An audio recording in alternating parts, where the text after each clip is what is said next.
Assalamualaikum warahmatullahi wabarakatuh. Jumpa lagi di Sajaratun Channel. Dan kali ini saya akan membahas tentang materi meneladani tokoh-tokoh proklamasi. Langsung saja kita simak video berikut ini.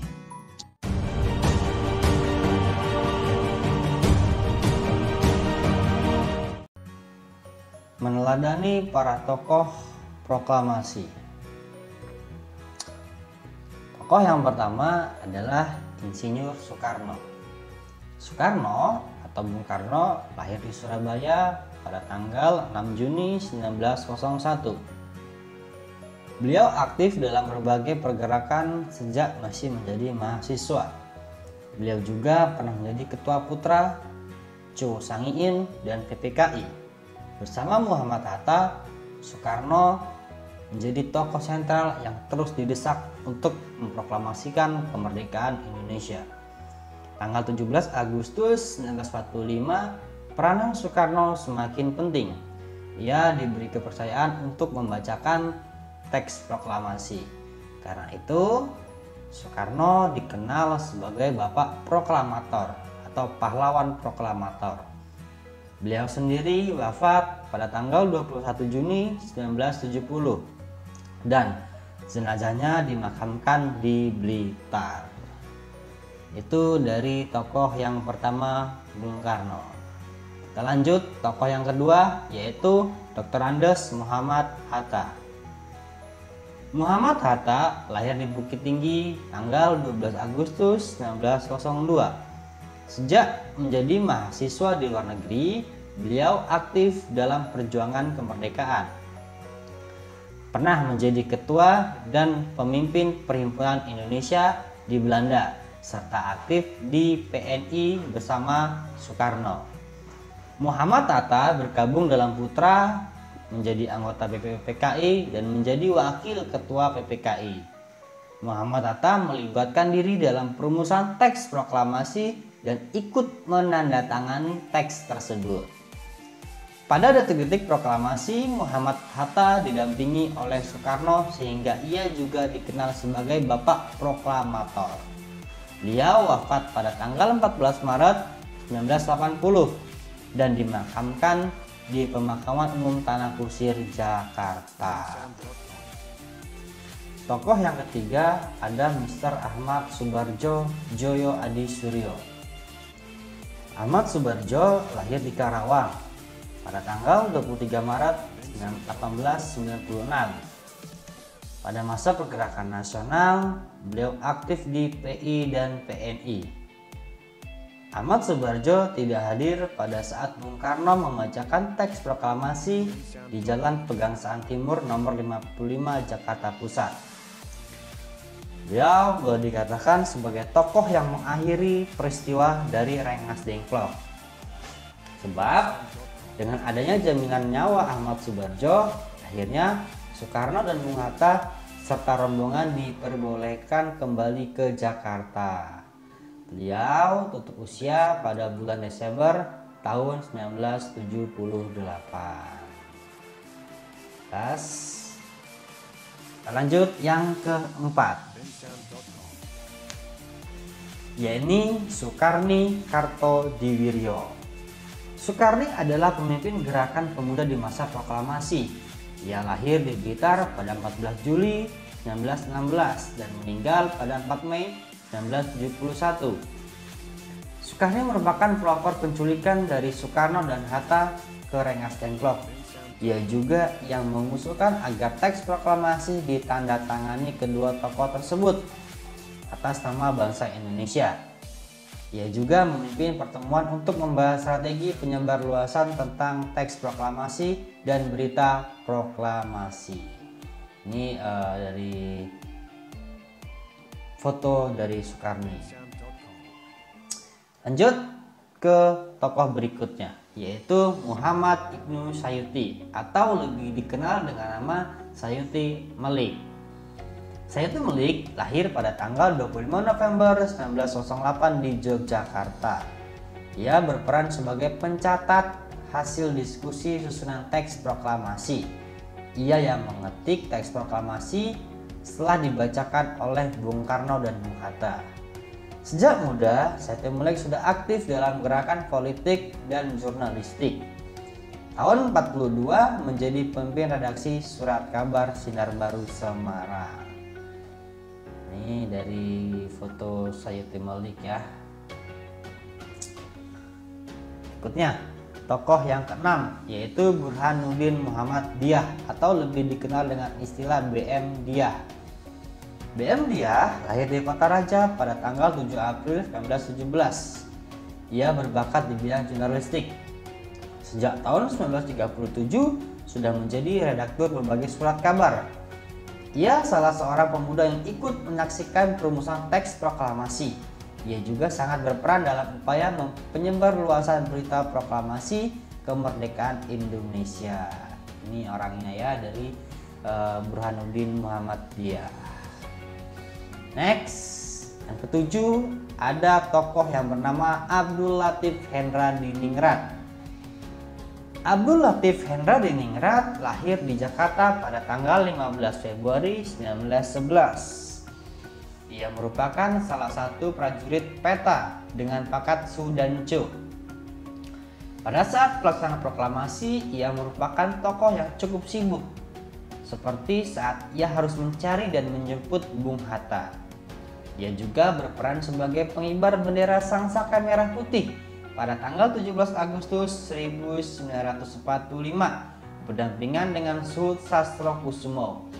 Beliau meninggal pada 14 Maret 1983. Tokoh yang ke-8 ada Suhut Sastrokusumo.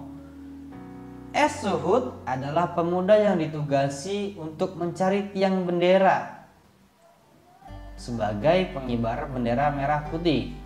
Karena ia gugup, tiang yang digunakan adalah dari sebatang bambu. Ia lahir tahun 1920 dan meninggal pada tahun 86. Beliau juga merupakan salah seorang pengibar bendera pusaka saat proklamasi kemerdekaan Indonesia tanggal 17 Agustus 45, tepatnya sebagai pendamping dari Sudanco Latif Hendra Diningrat. Yang ke-9 ada tokoh Raden Suwiryo. Suwiryo adalah wali kota Jakarta dan sekaligus menjadi ketua penyelenggara upacara proklamasi pada waktu itu. Oleh karenanya, ia sangat sibuk mempersiapkan segala sesuatunya, termasuk pengadaan mikrofon dan pengeras suara. Beliau lahir di Wonogiri pada tanggal 17 Februari 1903 dan meninggal di Jakarta pada tanggal 27 Agustus 1967. Yang ke-10 ada tokoh yang bernama Muwardi. Tokoh muda Muwardi bertugas dalam bidang pengamanan jalannya upacara proklamasi kemerdekaan Indonesia. Ia telah menugaskan anggota barisan pelopor dan peta untuk menjaga keamanan di sekitar kediaman Bung Karno. Setelah upacara proklamasi kemerdekaan Indonesia, ia juga membagi tugas kepada para anggota barisan pelopor dan peta untuk menjaga keamanan Bung Karno dan Bung Hatta. Ini orangnya ya. Kemudian yang ke-11 ada Frans Mendur dan Alex Mendur. Perlu kalian ketahui, jika kita melihat foto-foto tentang peristiwa kemerdekaan Indonesia, baik itu di buku sejarah, di koran, di majalah, ataupun di internet, foto tersebut adalah hasil karya dua orang fotografer kakak beradik. Mereka adalah Frans Mendur dan Alex Mendur. Hanya mereka lah yang mengambil momen detik-detik kemerdekaan Indonesia. Namun sangat disayangkan, Alex Mendur tertangkap oleh tentara Jepang dan kamera miliknya telah dirampas. Beruntung, Frans Mendur dapat meloloskan diri dan mengubur hasil jepretan filmnya di bawah pohon. Jepretan film itu sendiri berisi foto-foto seperti saat Presiden Soekarno memecahkan teks proklamasi dan saat pengibaran bendera pusaka. Nah, yang ini Frans Mendur, sementara yang ini adalah Alex Mendur. Mereka berdua adalah kakak beradik. Berikutnya nomor 12 ada tokoh yang bernama Syahrudin. Syahrudin adalah wartawan Dome. Ia berani memasuki gedung siaran RRI atau Radio Republik Indonesia dengan memanjat tembok belakang. Luar biasa ya. Karena gedung bagian depan itu sudah dijaga oleh tentara Jepang. Naskah proklamasi kemudian berhasil diserahkan kepada kepala bagian siaran. Itu tugas dari tokoh Syahrudin. Berikutnya yang ke-13 ada Yusuf Ronodipuro. Yusuf Ronodipuro pada awalnya dikenal sebagai penyiar kemerdekaan Republik Indonesia secara luas dan merupakan duta besar Indonesia. Bersama rekannya, yakni Evus, mereka menyebarkan berita proklamasi. Kedua tokoh ini merupakan penyiar yang cukup berani dan tidak jarang mendapat ancaman dari pihak Jepang. Ini ya sosok dari Yusuf Ronodipuro. Berikutnya yang ke-14 ada tokoh wanita yang bernama Fatmawati. Ibu Fatmawati lahir di Bengkulu pada 5 Februari 1923. Beliau merupakan istri dari Presiden Soekarno pada waktu itu. Peranannya ketika proklamasi adalah menjahit bendera sangsaka merah putih yang turut dikibarkan pada upacara proklamasi kemerdekaan Indonesia. Beliau wafat di Malaysia pada 14 Mei 1980. Ini sosok dari Ibu Fatmawati. Yang ke-15 ada Yusuf Kunto. Yusuf Kunto lahir pada tanggal 8 Agustus 1921 di Salatiga. Yusuf Kunto memiliki nama asli Kunto sebelum akhirnya diganti menjadi Yusuf Kunto sejak tahun 1937. Yusuf Kunto merupakan salah satu anggota PETA yang ikut menculik Bung Karno dan Bung Hatta ke Rengas Dengklok pada tanggal 16 Agustus 1945 bersama Sukarni dan beberapa anggota lainnya. Ini ya foto dari Yusuf Kunto. Berikutnya ada tokoh yang bernama Wikana. Wikana adalah seorang tokoh proklamator kemerdekaan Indonesia bersama Heru Saleh, Sukarni, dan pemuda lainnya dalam menculik Soekarno-Hatta ke Rengas Dengklok. Beliau merupakan utusan yang menyampaikan keputusan kaum pemuda kepada Soekarno dan Hatta. Ini sosok dari tokoh Wikana. Berikutnya yang ke-17 ada Hairul Saleh.